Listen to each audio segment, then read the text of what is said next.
And joined by Hillary Kennedy from HillaryKennedy.com. And, of course, a 4-Minute Buzz. Welcome. Thank you. Thanks for having me in to talk about some of my favorite stuff. Yes, blood and guts in the ring, which is what you love. UFC 300 was in Las Vegas last Saturday night, and it was bloody. And people are saying that this was the best one yet. This really? was a history maker. Yeah, this was a great night. People are saying. Yes. Sounds like a Donald Trump line. People are saying it's fabulous. No, it really was good because they stacked the card with so many great fighters. Mm-hmm. But I have a few highlights I'd love to talk about, starting with Renato Moicano. Yeah. So this was a guy that I really wasn't following that much. He's a Brazilian MMA star, and he fought Jalen Turner. He won, but it wasn't the fact that he won that people are talking about as much as his post-fight speech with Joe Rogan. Brilliant. Yeah, we played that yesterday. That was good stuff. I don't know if we need to hear it again. Do you guys? I don't mind. I mean, it was awesome. All right, let's take a listen. All right. Let me tell you something.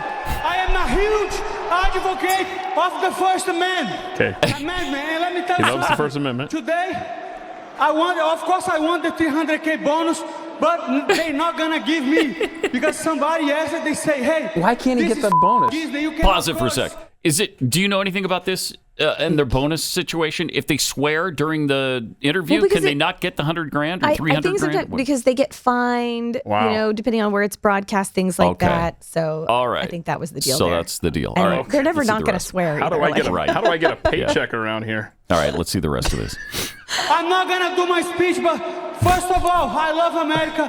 I love the Constitution. Thank you. I love like the that? First Amendment. Thank you. Yes. I want to give his bonus back for that. Yeah. I love property, and let me tell you something. He loves property. I need a bumper sticker that says I love property. Yeah. Of the Austrian Economic School. All right, we got it. That was awesome. What's so great about this is, we have a lot of American fighters that sort of say these sorts of things at the press conferences and after their fights, like Colby Covington. But it's really interesting that we're now seeing fighters from other countries saying these sorts of things. And so if you didn't catch it, he's encouraging the people who are listening to read a book from an Austrian-American economist, von Mises, who is someone that fled Nazi Germany back in the 1940s to come to the United States. He ended up being a professor for New York University, and he was promoting free markets and capitalism in the face of socialism at the time. And, that was spreading all over Europe like wildfire then. Right. So he was saying, we all need to read this.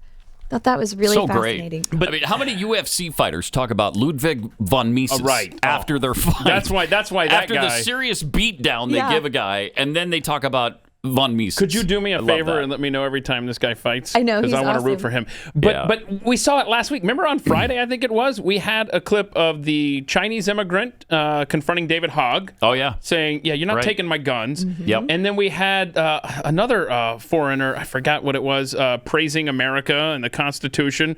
And it's like, it's the foreigners who are reminding Americans about American greatness. Yeah. And again, I think it's because we take it for granted.